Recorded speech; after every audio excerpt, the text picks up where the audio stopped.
Welcome to In Biz Together, the podcast for business owners and entrepreneurs across all industries. I'm Michelle Lestis, business owner, coach and author of In Business with Yourself. It's great to have you listening in. So for all you Dragon's Den enthusiasts out there, I'm joined today by Elle Carcamo, co-founder of the Caribre Coffee Co. Elle was on the den no less than 2 weeks ago with her husband Wilmer pitching to the Dragons. Elle, you're very welcome to the feature today. But my goodness, what is it like to be standing there in front of Peter Jones and Deborah Meaden and pitching your business? It looks frightening from my living room armchair, I have to say. Hi Michelle. So I mean, where we are now, in hindsight, I would say it was a lot of fun. But from the moment we knew that they contacted us and asked us if we would like to apply, from that moment, I would say we had a few months which were, for me, very nerve-wracking. So Ellie, as with any TV, I'm sure there's only a certain amount of the edit that we actually get to see.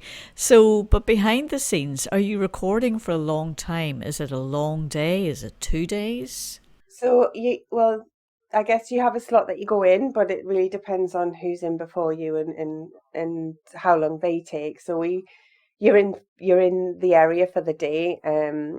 We were waiting around, I think, for a good few hours, and then we were in for about 2 hours, I think. Yeah. It goes incredibly quickly, though. I mean, it's like you blink and it's over. Well, Ellie, having to think on your feet for 2 hours constantly with no break, that's pretty demanding. I'm sure that was fairly difficult to do. But the other question I have is, a lot of people would say that the exposure on the Dragon's Den programme actually is so phenomenally good for sales and brand development in a business. Have you found that? I mean, it's 10 days now since you've been on the programme. What's it been like for you? Is it Thursday today? I've honestly, Michelle, I've lost time. So obviously, Ed, last Thursday, our first order came in at 12 minutes past 8. Obviously, we were the first on at 8 p.m. 12 minutes past 8. The orders have not stopped, and it's just been such a ride. The plan was to be a lot more organized, but we had my little boy was sick, so we were in hospital with him, and then Wilma had an amazing opportunity to meet the ambassador of Honduras in London. He had his bag stolen, so we had a right week run up to it. Not as organized as we'd hoped. So from Thursday about 8:30, it's just been all hands on deck. Ellie, isn't that just so typical for small business owners? There you are, something has happened in the business, it's got this phenomenal level of sales, and life is just in the middle of all of that. And as small business owners, we're constantly dealing with that dilemma, aren't we really, of life needs and running the business and the demands that takes on for us. It's so typical, really, isn't it?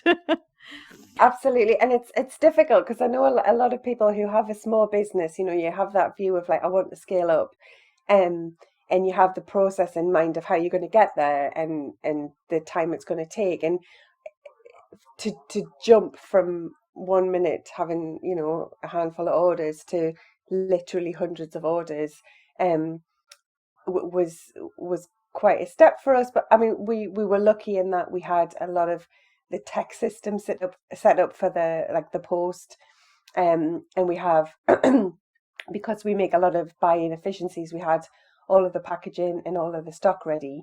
It was just more the manpower more than anything, to be honest. So how did you deal with this, Ellie? Did you have people on hand that could help? I'm looking outside of the office through a glass window, and we've got people helping. We've set up a whole process. And yeah, it's 12-hour days at the moment. I am not complaining, especially in this economic climate. We are so incredibly lucky and so incredibly grateful to everyone that's gone on our website and purchased something. Even with all the measures you'd put in place, Ellie, was it still a surprise at the end of the day at just how much your sales had increased because of your exposure on the programme? We were definitely expecting a lift. I would not say we were expecting as many and as fast as we did. we just were sat in awe of the computer, watching the numbers going up of how many people were on the website and how many orders were coming through. The phone just kept vibrating. It was just, and then obviously when Deborah Meaden said, it's really lovely coffee, it just went crazy. And yeah, I mean, we're supposed to be a country of tea drinkers, but obviously there's lots of coffee drinkers out there as well. But so yes, to answer your question, we were definitely expecting something, but just not this level for sure. Yeah, well, I'm sure the absolutely the tick from Deborah Meaden was sure to sort of help. But the really interesting thing, Ellie, about your whole experience is that you and Wilmer turned down Peter Jones's offer. Tell us more about that.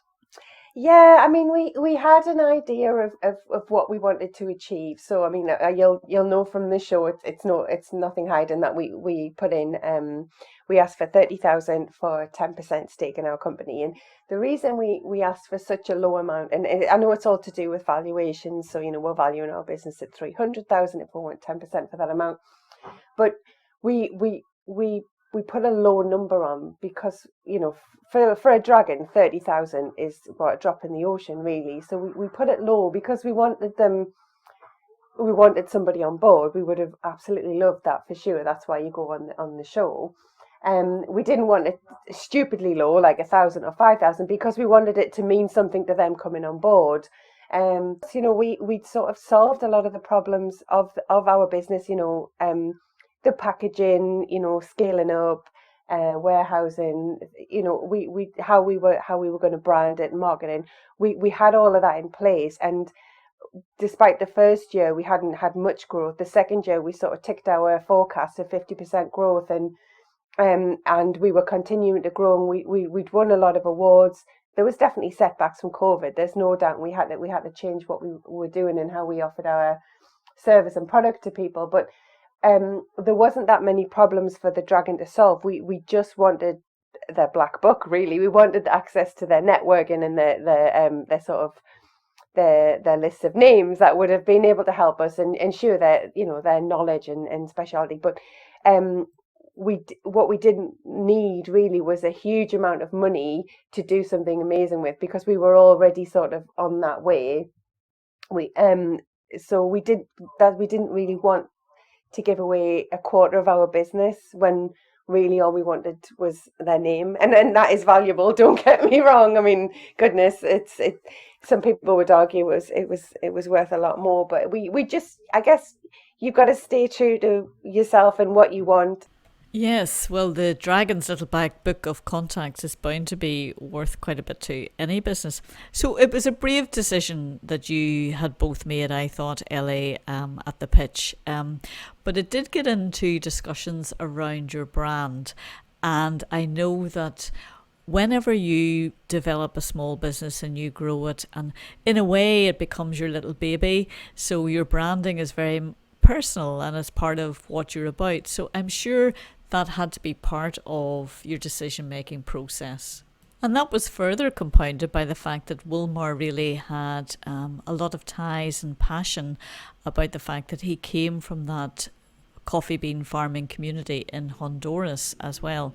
Wilmer, being from where he is and his background, he's very passionate about keeping it about the farmers. I'm more about sustainability on all levels, from our packaging being compostable to the environmental aspect, but he's very much about the farmers, and he's despite what you see on the videos and things, he's actually really humble, and he doesn't really want to take that sort of limelight away from them. We've always said, when we drink a cup of coffee in this country, we get it from our lovely kitchen and everything's clean, and it's miles and miles away from the dirt and the hard work that farming coffee entails. And what we're trying to do is sort of link the two ends together so that people really know where it's from and can appreciate where it's from, and therefore pay the right price for it.